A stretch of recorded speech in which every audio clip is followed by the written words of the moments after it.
has issued a fire warning for the following counties/areas.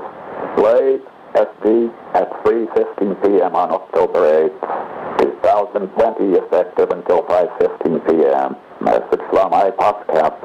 The Flatland Fire Danger Index will reach the extreme category for Lake County this afternoon due to wind and dry conditions.